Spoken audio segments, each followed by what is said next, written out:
Friends, स्वागत है आपका अपने YouTube channel my study point पर। तो फ्रेंड्स, सबसे पहले एक रिक्वेस्ट है कि वीडियो को एंड तक ज़रूर देखिएगा और चैनल पर नए हैं तो चैनल को पहले सब्सक्राइब करिए। देखिए, बात कुछ ऐसा है कि आज हम करने जा रहे हैं कक्षा 10वीं के हिंदी के एक बहुत ही महत्वपूर्ण अध्याय परंपरा के मूल्यांकन से संबंधित कुछ वस्तुनिष्ठ प्रश्नोत्तर। तो अगर आप 2022 के मैट्रिक के कैंडिडेट हैं तो वीडियो में बने रहिएगा और 450 प्लस अंक लाना चाहते हैं तो वीडियो को ज़रूर देखिएगा, क्योंकि ये जो मंथ है ये अबाउट आपका 5वां महीना चल रहा है और समय आपके पास बहुत ही कम है। ये आप माने या न माने, यही सत्य है। तो देखिए, पहला क्वेश्चन है, परंपरा का मूल्यांकन किसकी कृति है। ऑप्शन ए दिया है रामविलास शर्मा, बी है रामधारी सिंह दिनकर, सी है अशोक वाजपेयी एंड डी है यतीन्द्र मिश्र। तो इसका राइट आंसर ऑप्शन नंबर ए यानी कि रामविलास शर्मा होगा। आइए बढ़ते हैं क्वेश्चन संख्या दूसरे की ओर। क्वेश्चन दूसरा है, प्रगतिशील आलोचना का विकास होता है। ऑप्शन ए धर्म के ज्ञान से, ऑप्शन बी साहित्य की परंपरा के ज्ञान से, ऑप्शन सी कला के ज्ञान से एंड ऑप्शन डी इतिहास के ज्ञान से। तो इसका सही उत्तर जो होगा वो होगा साहित्य की परंपरा के ज्ञान से। आइए बढ़ते हैं प्रश्न संख्या तीसरे की ओर। क्वेश्चन तीसरे में पूछा गया है, परंपरा का मूल्यांकन पाठ के रचनाकार हैं। Option A Yatindra Mishra, B Rabindranath Tagore, C Ramvilas Sharma and D Gunakar Muley. तो इसका सही आंसर होगा ऑप्शन नंबर सी यानी कि रामविलास शर्मा। आइए बढ़ते हैं क्वेश्चन चौथे की ओर। प्रश्न चौथे में देखिए क्या पूछा गया है, ध्यान से देखिएगा। तार सप्तक में कितने कवियों की कविताएं संग्रहित है। Option A 4, B 5, C 6 and D 7। देखिए, तार सप्तक डैट मीन्स सप्तक का मतलब ही होता है क्या, तो 7। आइए बढ़ते हैं क्वेश्चन संख्या पाँचवें की ओर। क्वेश्चन पाँचवें में पूछा गया है कि रामविलास शर्मा का जन्म कब हुआ था। ऑप्शन ए 10 अक्टूबर 1912, ऑप्शन बी 20 सितंबर 1913, ऑप्शन सी 25 नवंबर 1914 एंड डी 10 अक्टूबर 1911। तो इसका सही आंसर होगा 10 अक्टूबर 1912। आइए बढ़ते हैं प्रश्न संख्या छठे की ओर। देखिएगा ध्यान से, क्वेश्चन छठे में पूछा गया है, साहित्य की परंपरा का पूर्ण ज्ञान किस व्यवस्था में संभव है। ऑप्शन ए पूंजीवादी व्यवस्था में, ऑप्शन बी जातिवादी व्यवस्था में, ऑप्शन सी समाजवादी व्यवस्था में एंड ऑप्शन डी भौतिकवादी व्यवस्था में। तो देखिए, जो कवि हैं ये समाजवाद को सपोर्ट करते हैं, तो इसका सही आंसर समाजवादी व्यवस्था में होगा। देखिए, क्वेश्चन संख्या सातवां है। क्वेश्चन सातवें में आपसे पूछा गया है कि रामविलास शर्मा ने बीए कब किया। ऑप्शन ए 1932 ईस्वी, बी 1934 ईस्वी, सी 1933 ईस्वी एंड डी 1931 ईस्वी। तो इसका सही आंसर होगा ऑप्शन नंबर ए यानी कि 1932 ईस्वी। देखिए, प्रश्न आठवां अपने लिहाज से बहुत ही ज़्यादा इम्पोर्टेंट है। देखिए, वीडियो में एंड तक जरूर बने रहिएगा, क्योंकि देखिए स्किप करिएगा तो आप अपने इन फ्यूचर बहुत ही लॉस आपको हो सकता है। तो देखिए, क्वेश्चन आठवां है, साहित्य सापेक्ष रूप में क्या होता है। ऑप्शन ए पराधीन, बी जड़, सी परतंत्र एंड डी स्वाधीन। तो साहित्य जो है वो सापेक्ष रूप में स्वाधीन होता है। चलिए देखते हैं क्वेश्चन 9 को। तो देखिए, क्वेश्चन 9 में पूछा गया है, बायरन किस भाषा के कवि हैं। Option A Hindi, B Sanskrit, C Angrezi and D French. तो जो बायरन है वो अंग्रेजी भाषा के कवि हैं। आइए देखते हैं क्वेश्चन संख्या 10वें को। तो क्वेश्चन 10वें में पूछा गया है, साहित्य में विकास प्रक्रिया की किस तरह संपन्न होती है।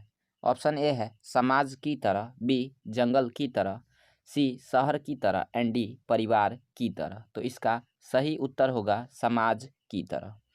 आइए देखते क्वेश्चन 11वें के। क्वेश्चन 11वें में पूछा गया है, निराला की साहित्य साधना किनकी कृति है। तो इसका भी राइट आंसर रामविलास शर्मा ही होगा।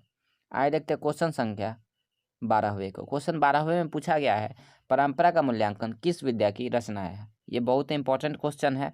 ऑप्शन ए में है कहानी, बी में है निबंध, सी में है संस्मरण एंड डी में है लघु कथा। तो जो परंपरा का मूल्यांकन है ये एक निबंध है। चलिए देखते हैं क्वेश्चन 13वें को। क्वेश्चन 13वें में आपसे पूछा गया है कि निराला की साहित्य साधना कितने खंडों में रचित है। तो ये भी आप ध्यान रखिएगा, क्योंकि ये क्वेश्चन पूछ चुका है। ऑप्शन ए है 2 खंडों में, बी में दिया है 3 खंडों में, सी में दिया है 4 खंडों में एंड डी में है 5 खंडों में। तो इसका जो सही उत्तर होगा वो होगा ऑप्शन नंबर बी, यानी कि 3 खंडों में। चलिए देखते हैं क्वेश्चन 14वें को। क्वेश्चन 14वें में पूछा है, रामविलास शर्मा किस संस्थान के निर्देशक बने? ऑप्शन ए है KM हिंदी संस्थान, बी है JM हिंदी संस्थान, सी है हिंदी साहित्य अकादमी एंड डी राष्ट्रभाषा परिषद। तो इसका सही उत्तर होगा KM हिंदी संस्थान। चलिए बढ़ते हैं क्वेश्चन संख्या 15वें की ओर। देखिए ध्यान से देखिएगा इन सारे प्रश्नों को और आप याद करते चलिएगा, ठीक है। क्वेश्चन 15वें में आपसे पूछा गया है, प्रेमचंद और उनकी युग किन की रचना है? ऑप्शन ए प्रेमचंद की, बी डॉक्टर मुरली मनोहर जोशी की, सी दिनकर की एंड डी रामविलास शर्मा की। तो इनका जो सही आंसर होगा वो होगा ऑप्शन नंबर डी। चलिए बढ़ते हैं क्वेश्चन संख्या अगले की ओर।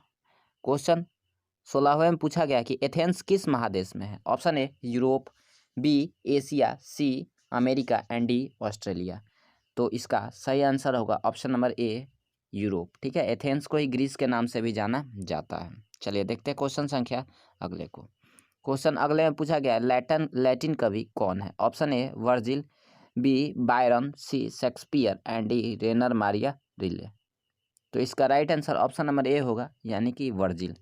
चलिए देखते हैं क्वेश्चन संख्या अगले को।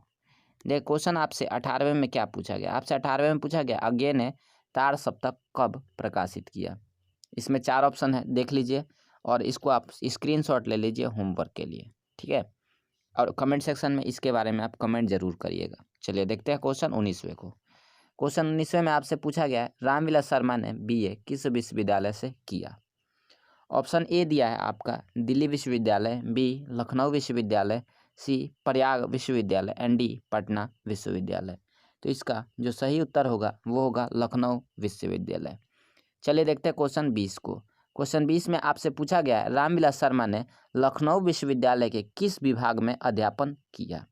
ठीक है, तो देखिए ऑप्शन ए है संस्कृत, बी है हिंदी, सी है इतिहास एंड डी है अंग्रेजी। तो इसका सही उत्तर अंग्रेजी होगा। अगर वीडियो पसंद आ रहा हो तो इसे लाइक कीजिए और फ्रेंड्स के साथ कृपया शेयर कीजिए। चलिए बढ़ते हैं क्वेश्चन 21 को। क्वेश्चन 21 में पूछा गया है, निराला की साहित्य साधना के रचनाकार है? Option A Ramdhari Singh Dinkar, B Shiv Pujan Sahay, C Ashok Vajpeyi and D Ramvilas Sharma. चलिए देखते हैं क्वेश्चन संख्या 22वें को। चलिए आपसे क्वेश्चन 22 में पूछा गया, किन लोगों के लिए साहित्य की परंपरा का ज्ञान सबसे आवश्यक है? जो लकीर के फकीर हैं, जो रूढ़िवादी हैं, जो साहित्य के युग में परिवर्तन करना चाहते हैं और जो साहित्यकार बनना चाहते हैं। तो देखिए आप चैप्टर पढ़िएगा ना तो आपको पता चल जाएगा कि साहित्य की परंपरा का ज्ञान उन लोगों के लिए आवश्यक है जो साहित्य के युग में परिवर्तन करना चाहते हैं। चलिए देखते हैं क्वेश्चन संख्या 23वें को।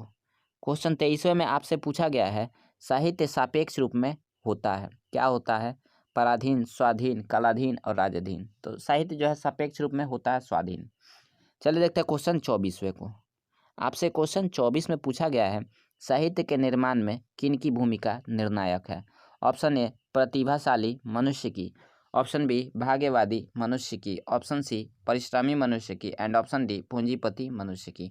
तो देखिए किसी भी चीज़ को अगर आप करना चाहते हैं, दुनिया में कोई भी काम है, तो जब तक प्रतिभाशाली मनुष्य नहीं होंगे तब तक कोई भी काम पॉसिबल नहीं है। चलिए देखते हैं क्वेश्चन 25 को, ठीक है। ज़्यादा प्रश्न नहीं होंगे, प्रश्नों की संख्या अबाउट 30 होगी।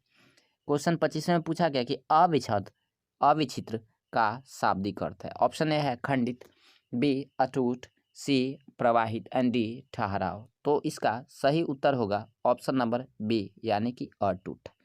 चलिए देखते हैं क्वेश्चन 26 को। क्वेश्चन 26 में आपसे पूछा गया है, कौन सा ऐसा गुलाम देश था जिसकी सभ्यता ने सारे यूरोप को प्रभावित किया? ये आपके इतिहास में भी जो है ना देखने को मिलेगा 10th क्लास के। ऑप्शन ए में है भारत, बी में अमेरिका, सी में है दक्षिण अफ्रीका एंड डी में है एथेंस। तो एथेंस ही एक ऐसा देश है जो गुलाम था अभी, इसके बावजूद भी इसने यूरोप की पूरी सभ्यता को प्रभावित किया था। चलिए क्वेश्चन 27 में देखते हैं कि आदिम का अर्थ है? ऑप्शन ए आदमी, बी अति प्राचीन, सी अर्वाचीन एंड डी वनमानुष। तो इसका राइट आंसर क्या हो जाएगा? आदिम का अर्थ बताइए, अति प्राचीन होगा।